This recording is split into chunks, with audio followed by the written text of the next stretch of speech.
Okay. हरे कृष्णा। तो हम लोग चर्चा आरंभ करने से पूर्व ये समझ लें कि हम क्या चर्चा करने वाले हैं। हम चर्चा करेंगे आज कि भगवत गीता में कितने प्रकार के योगों का वर्णन है और ये योग वास्तविकता में क्या है। हम देखते हैं बाहर इतना ज्यादा कंफ्यूजन है इस बात को लेकर के कि भगवत गीता का सिद्धांत कर्म योग है। कुछ कहते हैं कि नहीं, भगवत गीता तो हमको ज्ञान योग सिखाती है। कुछ बोलते हैं कि नहीं नहीं, भगवत गीता में तो सिर्फ भक्ति है और कुछ है ही नहीं है। और कुछ बोलते हैं कि नहीं नहीं, भगवत गीता में तो अष्टांग योग है, कैसे मेडिटेशन करना है, कैसे अपनी सांस को कंट्रोल करना है, ओम पे ध्यान करना है, वगैरह वगैरह ये दिया है। एक जो नॉर्मल साधारण व्यक्ति है ये पूरा कंफ्यूज हो जाता है कि एक्चुअली भगवत गीता में दिया क्या है। हम आपको नहीं बताएंगे अपने से कि क्या दिया है भगवत गीता में।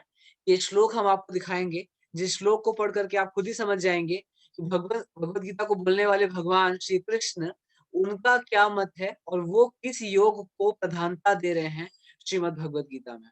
तो ये है अध्याय 6, श्लोक संख्या 47। तो मैं श्लोक पढ़ूंगा, आप लोग वहां पे बैठ करके रिपीट कर सकते हैं। उसके बाद हम इस पर चर्चा शुरू करेंगे। और क्षमा करिएगा, मेरा गला थोड़ा सा खराब है, तो इसके लिए इतना क्लियर आवाज आपको नहीं आएगा, लेकिन हम श्लोक पढ़ते हैं अभी, ठीक है। योगिनामपि सर्वेषां मद्गतेनन्तरात्मना श्रद्धावान् भजते यो मां सा मे युक्ततमो मतः। योगिनामपि सर्वेषां मद्गतेनन्तरात्मना श्रद्धावान् भजते यो मां सा मे युक्ततमो मतः। लास्ट टाइम हम पढ़ेंगे, आप सब रिपीट कर सकते हैं अपने जगह पे बैठ के ही। योगिनामपि सर्वेषां मद्गतेनन्तरात्मना श्रद्धावान् भजते यो मां सा मे युक्ततमो मतः। So this is chapter number 6 and shloka number 47। इसका अनुवाद हम पढ़ेंगे और फिर उसके बाद we will come to the main discussion straightforward. अनुवाद। और समस्त योगियों में से जो योगी अत्यंत श्रद्धा पूर्वक मेरे परायण है, अपने अंतःकरण में मेरे विषय में सोचता है और मेरी दिव्य प्रेमा भक्ति करता है, वह योग में मुझसे परम अंतरंग रूप में युक्त रहता है और सबों में सर्वोच्च है। यही मेरा मत है। तो देखिए, यहाँ पे भगवान कृष्ण बोल रहे हैं कि जितने प्रकार के मैं योगों का वर्णन किया हूं भगवत गीता में, जितने प्रकार के योगियों का मैं वर्णन किया हूं श्रीमद् भगवत गीता में, उसमें से कोई एक योगी है जो सबसे सर्वोच्च है मेरे मत के अनुसार। तो कौन कौन सा है वो योगी? अब सुनिए क्या बोल रहे हैं। अपने अंतःकरण में मेरे विषय में सोचता है और मेरी दिव्य प्रेम भक्ति करता है, वह योग में मुझसे परम अंतरंग रूप में युक्त रहता है और सब में सर्वोच्च है। मतलब कि जो जो योगी भगवान कृष्ण के बारे में निरंतर सोचते हैं, उनकी भक्ति करते हैं और अंतरंग रूप से उनसे जुड़े रहते हैं, वो सारे योगियों में सबसे सर्वोच्च हैं। ये इस श्लोक में भगवान अपना मत दे रहे हैं। तो देखिए, लोग कंफ्यूजन क्रिएट करते हैं इसलिए क्योंकि वो भगवत गीता को पढ़ते नहीं है। अगर हम 6ठे अध्याय का ये श्लोक पढ़ें तो कोई कंफ्यूजन ही नहीं है कि कौन सा योग सबसे सर्वोच्च है या किस प्रकार के योगी सबसे सर्वोच्च है। क्योंकि यहाँ पे तो भगवान स्पष्ट बोल रहे हैं कि जो भगवान की भक्ति करते हैं और भगवान के बारे में ही स्मरण करते हैं सदैव, वही सर्वश्रेष्ठ है। यहाँ तो कोई कंफ्यूजन नहीं है। तो अब आप में से कुछ लोगों को लग रहा होगा, तो क्या बाकी भी कुछ योगी होते हैं क्या? तो इसीलिए हम चर्चा करेंगे बहुत ही संक्षिप्त रूप में कि और विभिन्न प्रकार के कौन से योग हैं जो भगवत गीता में जिनका भगवान कृष्ण ने वर्णन किया है, उनका क्या महत्व है और उन योग का अल्टीमेट डेस्टिनेशन क्या है, उन योगों का लक्ष्य क्या है, या उन योगों का क्या जरूरत पड़ा भगवान को मेंशन करने का। तो आप में से मुझे कोई बता सकता है, जो लोग नए हैं, कि कितने प्रकार के योग आप जानते हैं? जैसे एक एक होता है कर्म योग, तो अब सारे नहीं बोलूंगा मैं। तो भगवत गीता में कितने प्रकार के योगों का वर्णन हुआ है, कोई बता सकता है मुझे? Any one of you, those who are specially एक, न्यू? एक यस, स्पीक। कर्म योग, ज्ञान योग, भक्ति योग। अच्छा, वो बोल रहे हैं कर्म योग, ज्ञान योग और भक्ति। और कुछ कोई बोलना चाहेगा? किसी को लगता है कि नहीं और भी कुछ है, या नहीं इसमें से कुछ नहीं है? बोल सकते हैं, अनम्यूट करके अपने आप बोल सकते हैं। पूजा माता जी शायद कुछ बोलना चाह रही है। You can speak, unmute yourself and you can speak.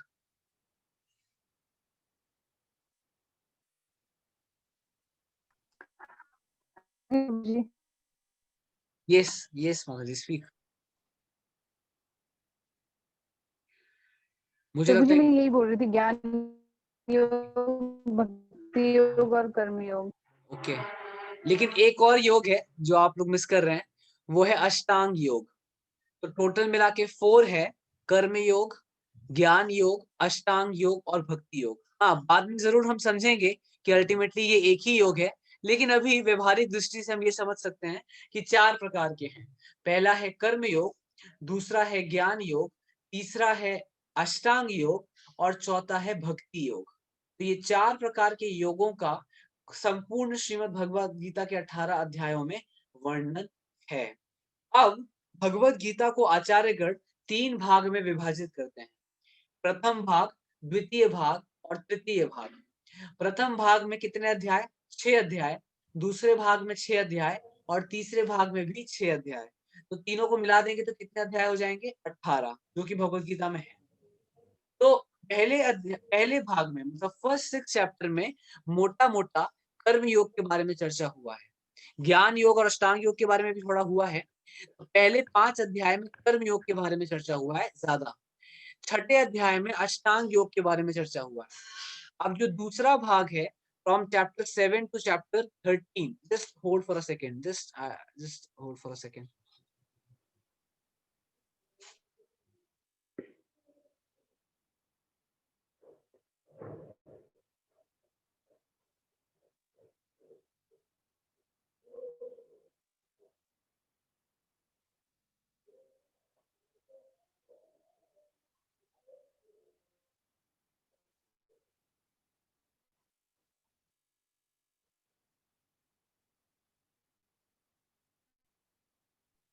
हरे कृष्णा।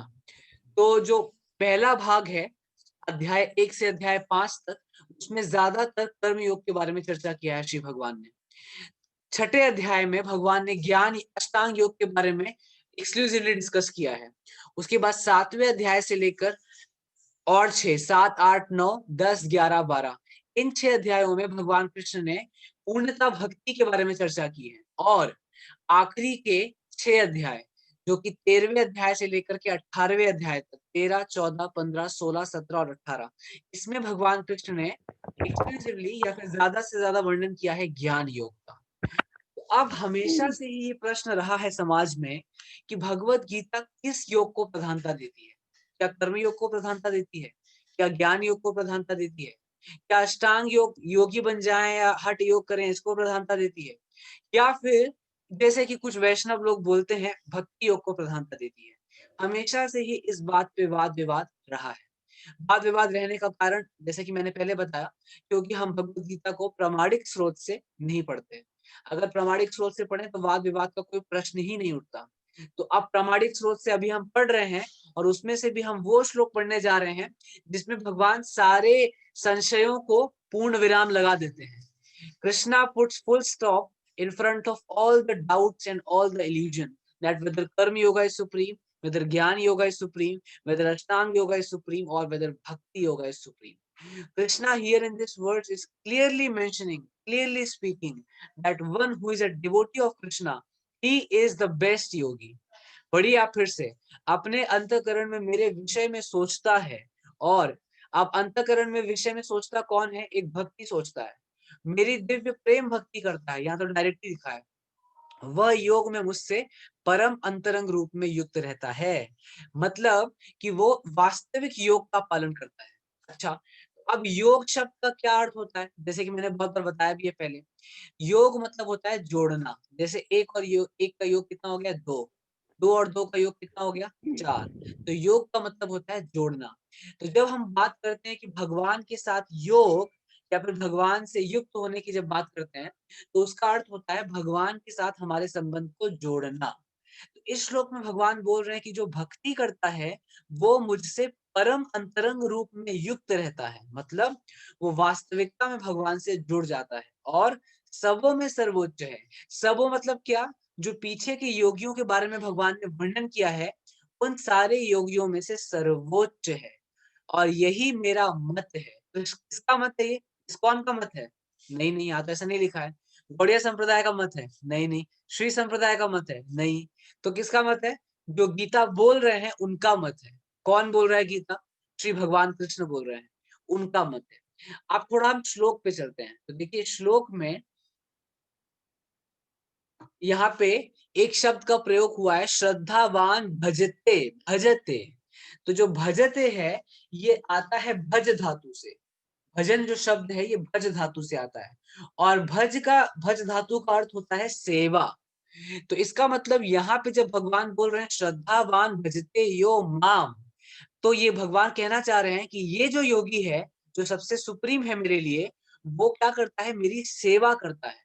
और हम सब जानते हैं कि भक्ति की भी यही परिभाषा होती है, भगवान की प्रेममयी सेवा। तो इसका क्या मतलब हुआ? इसका मतलब हुआ यहाँ पे जिस योगी की बात भगवान कृष्ण कर रहे हैं, ये भक्त ही है।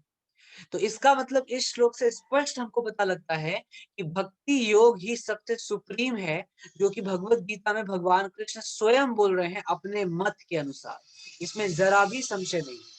लेकिन हम अभी ये भी समझेंगे आज के सत्र में कि बाकी की जो 3 योग हैं ये वास्तविकता में है क्या, होता क्या है कर्म योग, होता क्या है ज्ञान योग, होता क्या है अष्टांग योग। तो हम इस पे भी जरूर प्रकाश डालने का प्रयास करेंगे। पर अभी तक हम इस श्लोक से ये समझ लें कि कितने भी योग क्यों ना दिए हों श्रीमद् भगवत गीता में, लेकिन सर्वोच्च क्या है? भक्ति योग। तो आइए अब हम जानेंगे कि और बाकी प्रकार के जो योग हैं भगवत गीता में वो क्या है। तो सबसे पहले हम स्टार्ट करेंगे, just hold for a second.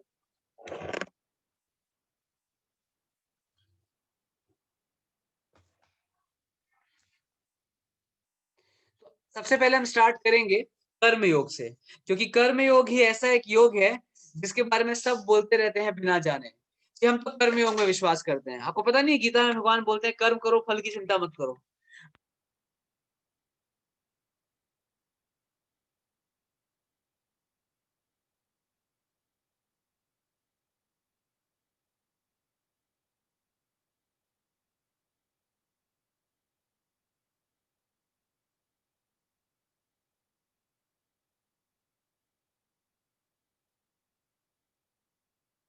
प्रभु जी आवाज नहीं प्रभु आ जी रही साउंड आपकी। Is not Audible.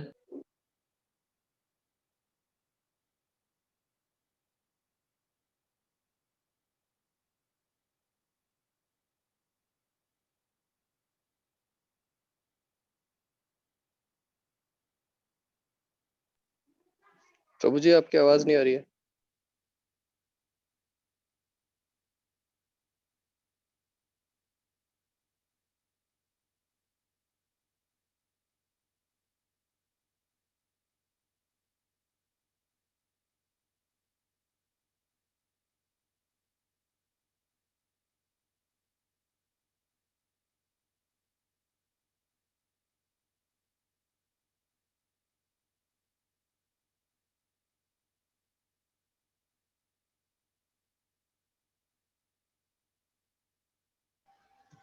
Prabhuji, your voice is not coming.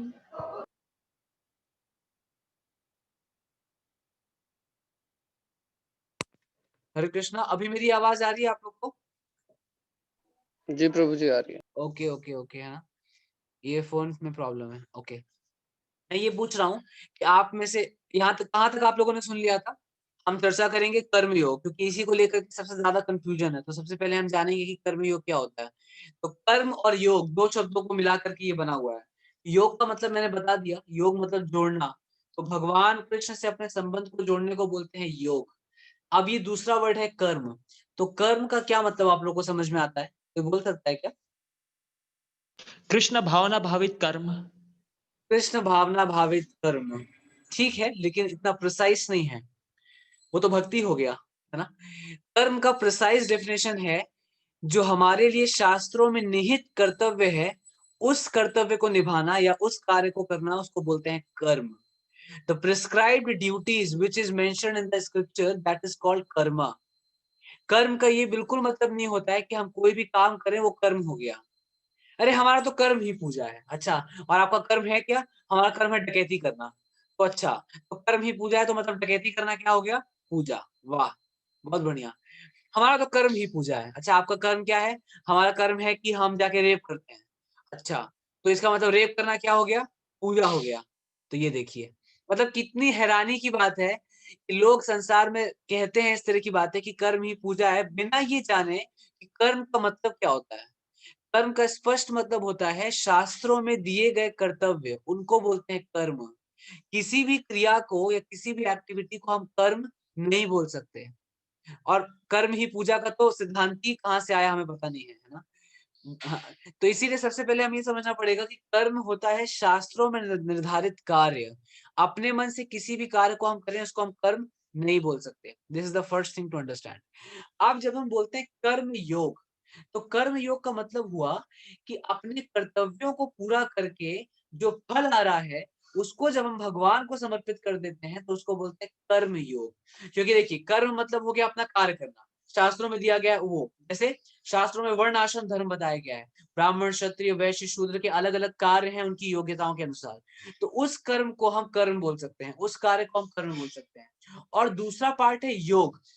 तो अब जब ये कर्म का जो फल आएगा उससे, उस फल के माध्यम से जब हम भगवान से जुड़ जाते हैं तब ये बन जाता है कर्म योग। मतलब एक कर्म योगी व्यक्ति सिंपल भाषा में क्या करेगा, शास्त्रों में निर्धारित कार्य करेगा और उस कार्य से जो फल आएगा उसको भगवान को समर्पित करेगा। इसको बोलते हैं कर्म योग। ये एकदम सरल डेफिनेशन है। तो देखिए भक्ति का एक पार्ट तो इसमें भी रहेगा। कैसे? जब वो जॉब किया और वो कुछ सैलरी लेके आया, अब उसने वो सैलरी भगवान को समर्पित की, एटलीस्ट कुछ परसेंटेज उसका, या फिर वो अपनी सैलरी के हेल्प से भगवान की थोड़ी सेवा किया, तो ये जो सेवा वाला पार्ट है ये तो इसमें भी आ गया। अभी मैं आपको बताऊंगा कि सारे योगों में भक्ति तो इंक्लूडेड ही रहेगा। बिना भक्ति के तो योग शब्द भी संभव नहीं है, क्योंकि योग का मतलब ये जुड़ना। तो हमने समझ लिया कि कर्म योग का सिंपल डेफिनेशन होता है कि अपनी प्रिस्क्राइब्ड ड्यूटी करना और उस ड्यूटी से जो रिजल्ट आएगा वो रिजल्ट हमें किसको ऑफर करना है, भगवान कृष्ण को। इसको बोलते हैं कर्म योग। जब व्यक्ति कर्म योग से और आगे बढ़ता है और उसके अंदर ज्ञान और वैराग्य आता है, मतलब धीरे धीरे वो, अब ये बहुत डिटेल है, मैं आपको सारा नहीं बता रहा हूँ, शॉर्ट में बता रहा हूँ। कर्म योग की दो अवस्थाएं होती हैं, सकाम कर्म योग और निष्काम कर्म योग। तो सकाम कर्म और निष्काम कर्म, तो पहले जब कोई व्यक्ति कर्म योग करता है तो सकाम कर्म योग करता है। सकाम कर्म योग का मतलब क्या होता है कि वो कर्म तो करता है अपना और भगवान को रिजल्ट भी देता है, पर किसी भावना, उसके अंदर कुछ इच्छाएं अभी बची होती हैं, उसको बोलते हैं सकाम कर्म। निष्काम कर्म योग में क्या होता है, निष्काम कर्म योग में वो कर्म करता है अपना, सारा रिजल्ट भगवान को भी देता है, पर अब उसके अंदर कोई सेल्फिश डिजायर नहीं है, अपने लिए कोई इच्छा नहीं है। और इस तरह से जब व्यक्ति निष्काम कर्म योग पे पहुंचता है तो और प्रगति के करने के बाद वो ज्ञान योग के स्तर पे आता है। अब ये ज्ञान योग क्या होता है, तो सबसे पहला क्या हो गया, कर्म योग। सेकंड नंबर पे जब वो प्रगति किया तो वो ज्ञान योग के स्तर पे आया।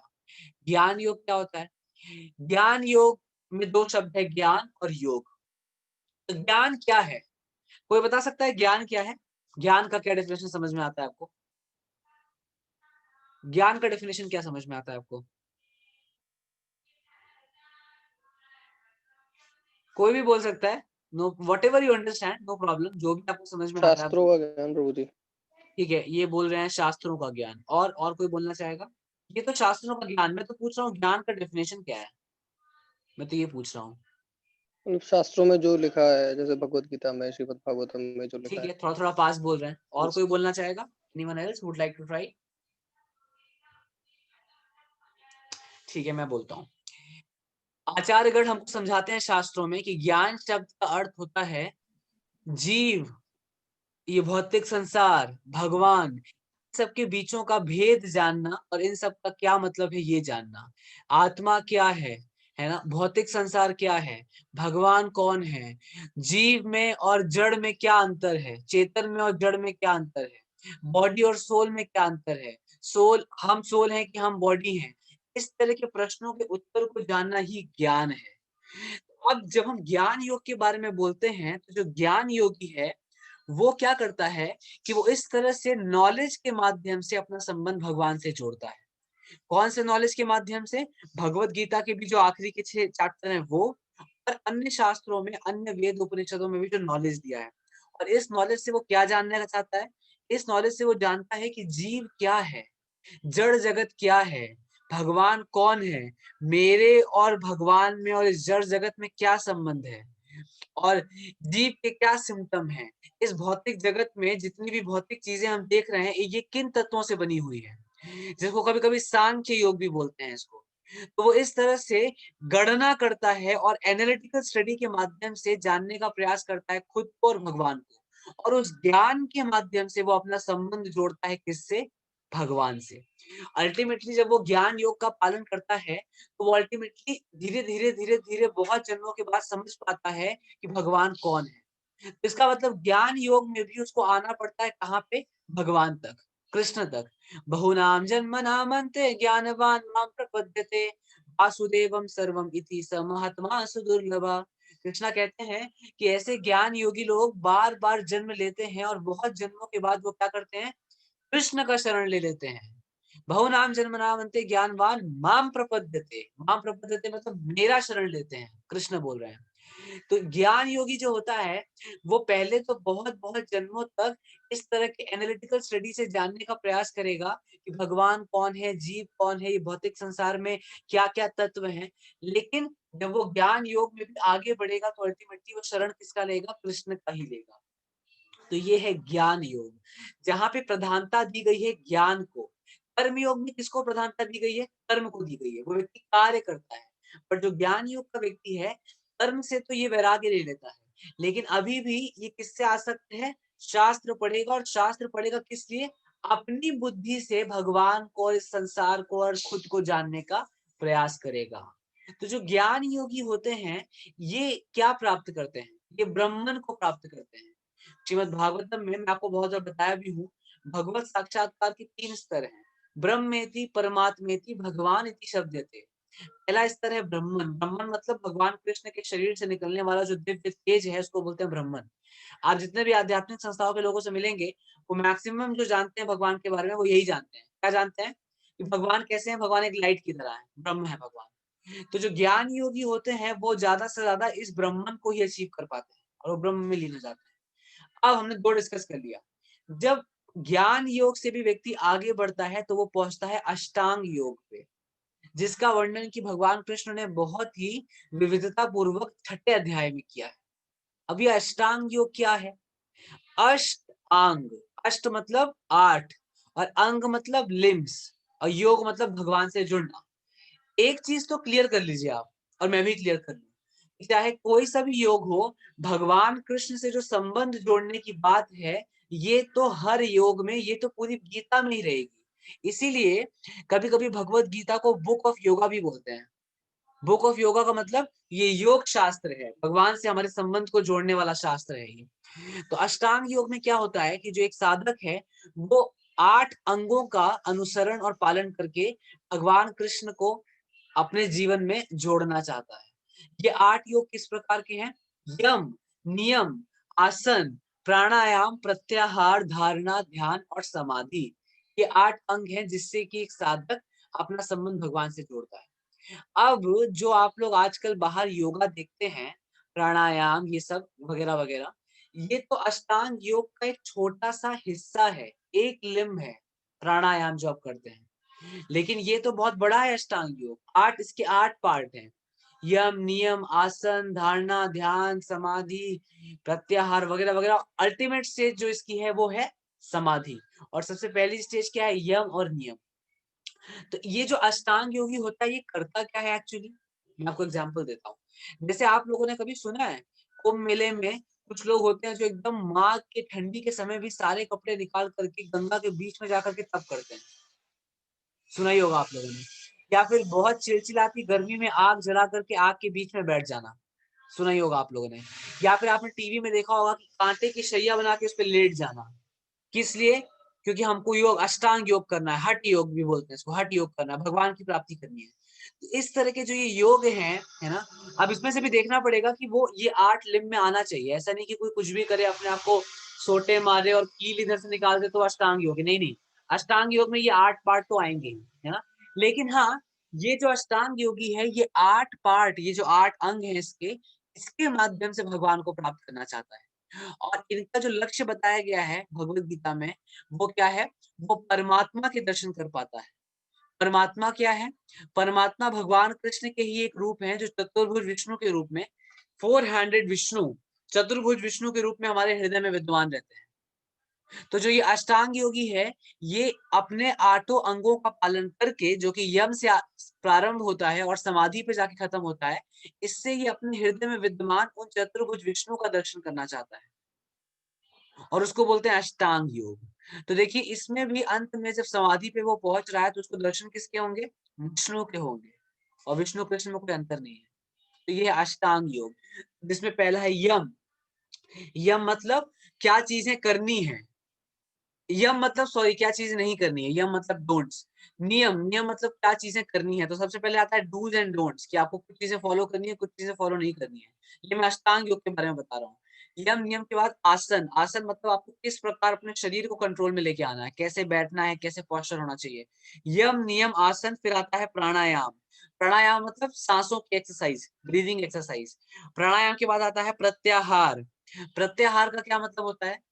अत्याहार मतलब ज्यादा, जिन लोगों ने एनओआई पढ़ा है उसमें मैंने पढ़ाया था अत्याहार। तो प्रत्याहार मतलब अपनी इंद्रियों को समेटना, बहुत ज्यादा जो इधर उधर भाग रही है इंद्रियां, इसको समेटना। उसके बाद आता है धारणा। धारणा मतलब कि अब अपने वो मन को केंद्रित करता है भगवान के रूप पे, उसको बोलते हैं धारणा। फिर आता है ध्यान। ध्यान में क्या होता है कि जो वो अपना मन केंद्रित कर रहा है भगवान के रूप पे, भगवान विष्णु के रूप पे, अब वो और इंटेंस हो जाता है, बहुत ज्यादा लीन हो जाता है वो ध्यान रखने में। और आखिरी में आता है समाधि। समाधि मतलब अब वो भगवान के दर्शन अपने हृदय में कर पा रहा है। तो इस प्रकार 8 अंगों के माध्यम से वो क्या करता है? भगवान के दर्शन करता है और इस तरह से अपने आप को भगवान से जोड़ता है। इसीलिए इसको बोला गया है ज्ञान योग।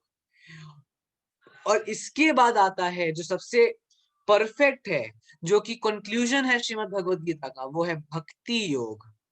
तो भक्ति योग में जो व्यक्ति है वो क्या करता है?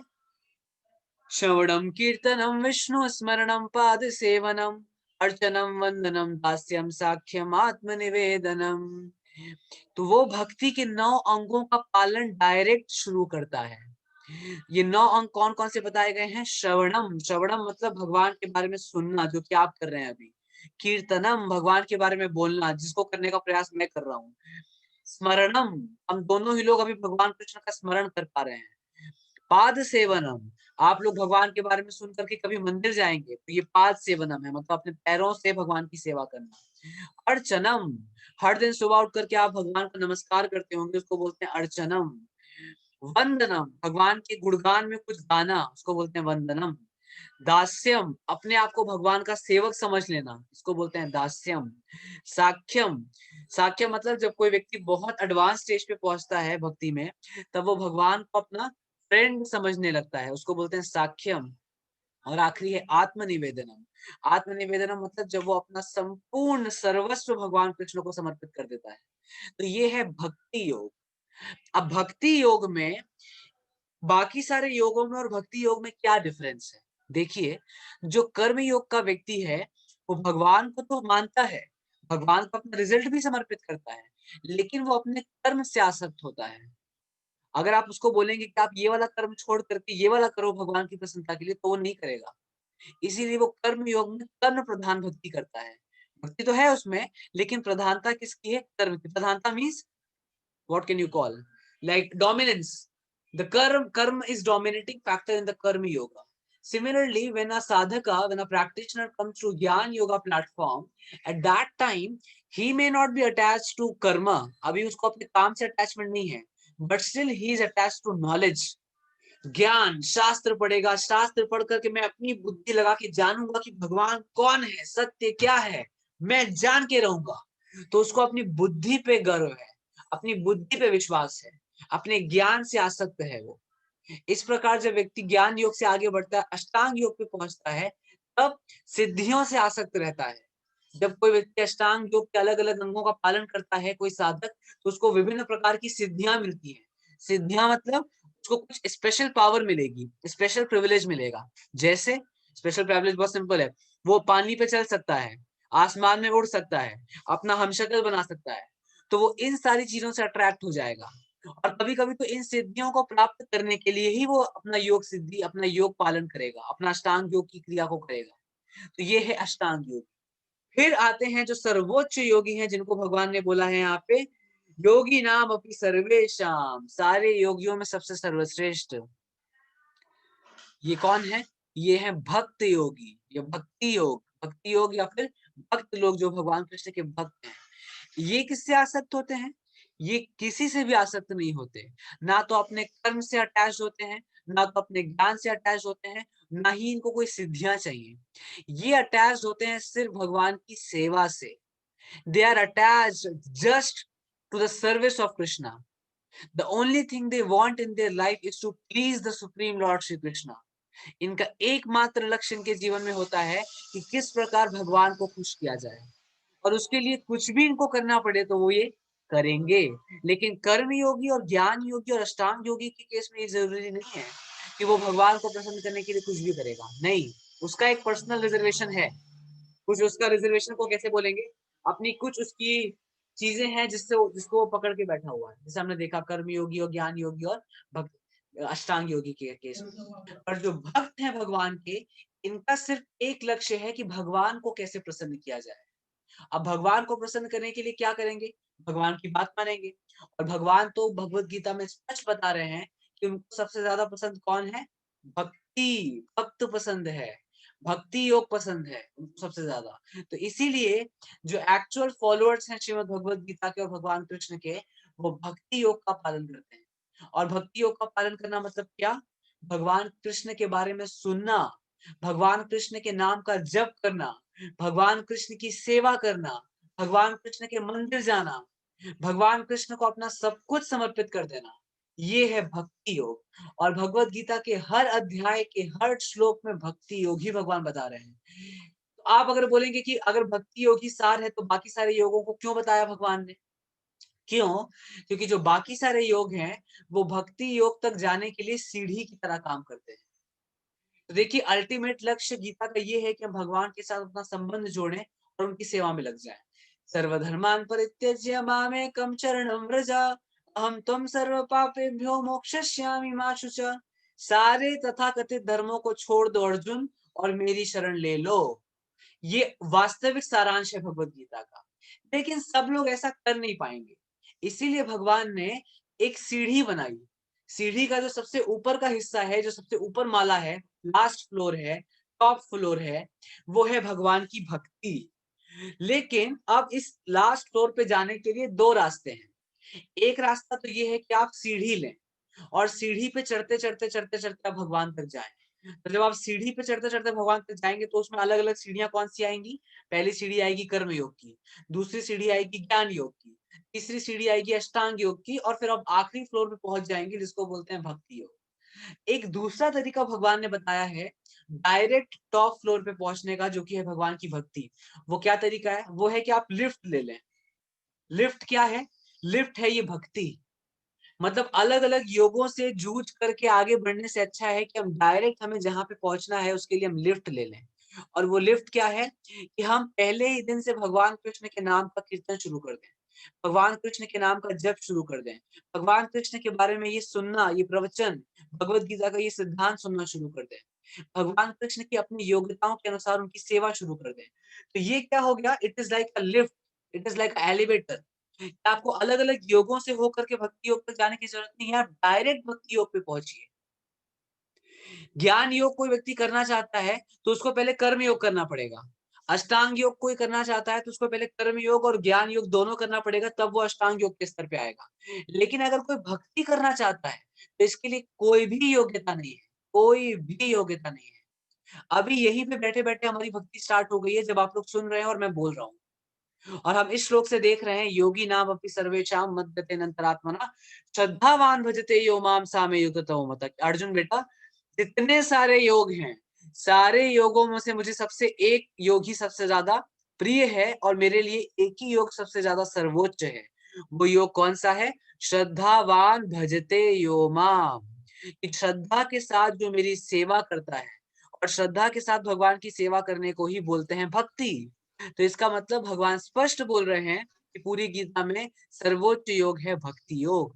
इसीलिए आज के बाद से आपको कभी भी ये कोई प्रश्न पूछता है भगवत गीता का क्या सारांश है, भगवत गीता का क्या मूल सिद्धांत है, तो आप उसको क्या बोलेंगे? योगिनाम अपि सर्वेषां मद्गतेन अंतरात्मना श्रद्धावान भजते यो माम सामे युक्त तमो मतः। भगवान कृष्ण के मत के अनुसार तो जो श्रद्धा पूर्वक उनकी सेवा करता है वही योग सर्वश्रेष्ठ है, और इसी योग को बोला गया है भक्ति योग। तो इसी के साथ मैं आशा करता हूँ कि आपको ये अच्छे से समझ में आया कि कर्म योग क्या है, ज्ञान योग क्या है, अष्टांग योग क्या है और भक्ति योग क्या है, और किस प्रकार बाकी के तीनों योग एक माध्यम है भक्ति योग तक पहुंचने के। लेकिन हम सबके पास इतना समय नहीं है कि हम बाकी सारे योगों को भी ट्राई करें, इसीलिए हमें डायरेक्ट भक्ति योग में लग जाना चाहिए। और भक्ति योग का आरंभ होता है श्रवणम से, भगवान के बारे में सुनना, भगवान के बारे में बोलना, भगवान की सेवा करना यथा उचित जितना हमारी क्षमता है। तो आज के लिए मैं यहीं पे विराम दूंगा। आप सबका बहुत बहुत धन्यवाद भगवत गीता के निरंतर इन सत्रों में भाग लेने के लिए, और मैं आशा करता हूँ कि आप सब हर दिन भगवान कृष्ण के नाम का जप कर रहे हैं, जिससे कि आप निरंतर भक्ति योग का पालन कर पा रहे हैं, जो भगवत गीता का सारांश है। अभी किसी का कुछ प्रश्न है तो आप पूछ सकते हैं। ग्रंथराज श्रीमद् भगवत गीता की जय। Any question, any comment, any doubt you can प्रभु जी आस्क। मेरा एक क्वेश्चन था। यस। प्रभु जी मैं ये कह रहा था कि जैसे कोई आपने अभी कहा कि श्रवणम से ऐसे भक्ति योग का है, लेकिन वो अपनी नेसेसिटीज के लिए जो काम कर रहा है, जैसे जो हमारी नेसेसिटीज नीड्स है, तो फिर वो तो कर्म भी कर रहा है, तो क्या वो कर्म योग में आ गया या फिर? अगर कोई व्यक्ति अपने डे टू डे लाइफ में कुछ कार्य करता है, लेकिन वो कार्य कृष्ण की प्रसन्नता के लिए कर रहा है, तो वो भक्ति योग ही हो गया। जैसे कोई व्यक्ति अगर जॉब करता है, लेकिन जैसे हमने देखिए, ध्यान से सुनिए, हमने कर्म योग में एक कंडीशन आपको बताई कि जो कर्म योगी है वो अपने कर्म से आसक्त रहता है, और उसमें हमने देखा सकाम कर्मयोग। सकाम कर्मयोग मतलब उसको कुछ चाहिए, मान प्रतिष्ठा, ऑफिस में काम तो करता है पर उसको अप्रेजल भी चाहिए, उसको ये भी चाहिए कि बाकी सारे लोग तालियां बजाएं उसके लिए। तो इसको हमने कर्मयोग बोला, लेकिन साथ साथ में भगवान को भी समर्पित करता है। लेकिन जो भक्ति योग है, जो भक्त योगी है, भक्ति करता है, जो भक्त है भगवान का, वो भी कार्य करेगा ऑफिस में जाकर के, पर वो इस बुद्धि के साथ करेगा कि जो मेरा ये कार्य है, ये भगवान कृष्ण की प्रसन्नता के लिए है, मुझे इससे कुछ नहीं चाहिए, जो भी इसका परिणाम आएगा वो भगवान कृष्ण का है। और अगर भगवान की प्रसन्नता के लिए मुझे ये कार्य छोड़ करके कोई दूसरा कार्य करना पड़े तो मैं करूंगा, पर कर्मयोगी ऐसा नहीं करेगा। कर्मयोगी अपना काम नहीं छोड़ेगा, लेकिन जो भक्त योगी है वो भगवान के लिए कुछ भी करेगा। तो इस ऐसे व्यक्ति का जो कार्य भी है, चाहे वो पढ़ाई कर रहा हो, चाहे वो जॉब कर रहा हो, वो कार्य भी भक्ति बन जाता है। क्यों? क्योंकि वो उस कार्य को भी भगवान की प्रसन्नता के लिए कर रहा है। तो इसलिए इस तरह से हमें समझना चाहिए कि जो एक भक्त है उसके जीवन की प्रत्येक क्रिया, प्रत्येक गतिविधि, सब कुछ भक्ति है। अगर वो उस स्तर पे है, अगर वो सच में कृष्ण भावना भावित होकर के सारे कार्य को भगवान की प्रसन्नता के लिए करता है, तो आपका स्पष्ट हुआ आपको उत्तर विपिन प्रभु? जी प्रभु जी धन्यवाद। और किसी का कुछ प्रश्न? ठीक है, किसी का चैट में कुछ क्वेश्चन आया। व्हाट इज सांख्य? सांख्य का ज्ञान क्या होता है? सांख्य योग मतलब जब हम इस भौतिक संसार को जानने का प्रयास करते हैं कि इसमें कितने तत्व हैं, है ना, और सांख्य आता है संख्या से, मतलब जब हम संख्या पूर्वक जोड़ते हैं कि इस भौतिक संसार में 24 तत्व हैं, कितने सारे से मिलाकर के बना है, तन्मात्रा क्या है, 5 इंद्रियां, 5 कर्म इंद्रियां, 5 ज्ञान इंद्रियां, उसके बाद बाकी सारे भौतिक पदार्थ, इन सबको जोड़ करके 24 तत्व बनते हैं। तो इन सब चीजों की गणना करके जब एक व्यक्ति समझने का प्रयास करता है इस संसार को, तो उसको बोलते हैं सांख्य, सांख्य ज्ञान बोलते हैं। मैं और भी बताऊंगा डिटेल में बाद के सेशंस में। और कुछ प्रश्न? ठीक है, तो हम आज इधर ही विराम देंगे, और अगली बार कल वैष्णव सदाचार की क्लास है शाम को 8 बजे से, तो मैं आशा करूंगा आप सब आएंगे, और मैं रिक्वेस्ट करूंगा कि आप लोग आए वैष्णव सदाचार की क्लास में। और आप में से जो नए लोग हैं वो लोग गीतामृतम 2 के ग्रुप को ज्वाइन कर सकते हैं। गीतामृतम 2 का लिंक आप लोग यहाँ पे शेयर कर सकते हैं, अगर आप कर सकते हैं तो। गीतामृतम ग्रुप 2, ध्यान रखिएगा, संदीप प्रभु आप शेयर कर सकते हैं गीतामृतम 2 का लिंक, आप में से कोई भी शेयर कर सकता है, 1 नहीं, गीतामृतम 2। और मैंने एक फॉर्म भेजा था गीतामृतम 2 में, तो मैं आप सबसे रिक्वेस्ट करता हूँ कि उस फॉर्म को प्लीज फिलअप कर दीजिए, क्योंकि हमें डेटाबेस मेंटेन करना होता है। और सबसे इंपॉर्टेंट अनाउंसमेंट, आप सब गीतामृतम में आएंगे वो तभी सक्सेसफुल होगा जब आप लोग हर दिन भगवान के नाम का जप करेंगे। तो आप जहां पे भी हैं, जिस भी स्टेट में, जिस भी सिटी में हैं, हरे कृष्ण महामंत्र का जप करिए निरंतर। हरे कृष्णा कृष्णा कृष्णा हरे हरे, हरे राम राम राम हरे हरे। तो आप में से कोई लिंक शेयर कर रहा है क्या चैट बॉक्स में? प्रभु जी वो पार्ट 2 वाले में क्या पहले के श्लोक हैं क्या जो हम लोग नहीं कवर कर पाए थे? पार्ट 2 मतलब कौन से पार्ट 2 की बात कर रहे हैं आप? गीता अमृतम 2 बोल रहे हैं आप? नहीं, ये ग्रुप का नाम है ना? ये ग्रुप का नाम है। गीतामृतम के कई सारे ग्रुप्स हैं मेरे, तो उसमें से गीतामृतम सेकंड वाला जो ग्रुप है उस वाले में ऐड करना है ना? तो कोई शेयर करेगा यहाँ पे? Can anyone share? इनवाइट आप व्हाट्सएप पे जाएंगे, व्हाट्सएप ओपन करिए। मैं लैपटॉप से चला रहा हूँ इसलिए मैं शेयर नहीं कर पा रहा हूँ। व्हाट्सएप ओपन करिए, वहां पे एक ऑप्शन होता है invite link, invite via link. तो इनवाइट वाया लिंक पे आप क्लिक करेंगे तो लिंक कॉपी हो जाएगी, उसको आप चैट बॉक्स में ला करके यहाँ पे पेस्ट कर दीजिए। अगर थोड़ा जल्दी करेंगे तो मैं मीटिंग क्लोज कर पाऊंगा। मैं वेट कर रहा हूँ अभी, कोई अगर यहाँ पे पेस्ट करे उसका। विपिन प्रभु, कैन यू डू? प्रभु जी ऑप्शन नहीं आ रहा मेरे उसमें, इनवाइट वाला ग्रुप में। ऑप्शन नहीं आ रहा है। शायद एडमिन का होता है ऐसा कुछ। ठीक है, मैं आपको एडमिन बना देता हूँ।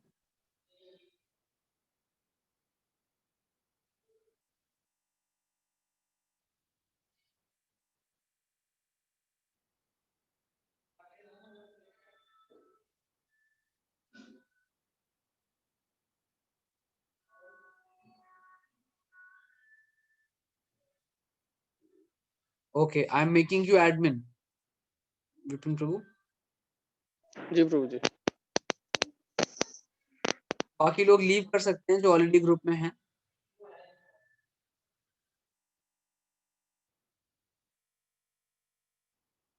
ओके, मैंने आपको एडमिन बना दिया है। अभी आप लिंक शेयर कर सकते हैं ताकि हम मीटिंग को फिर क्लोज कर पाए।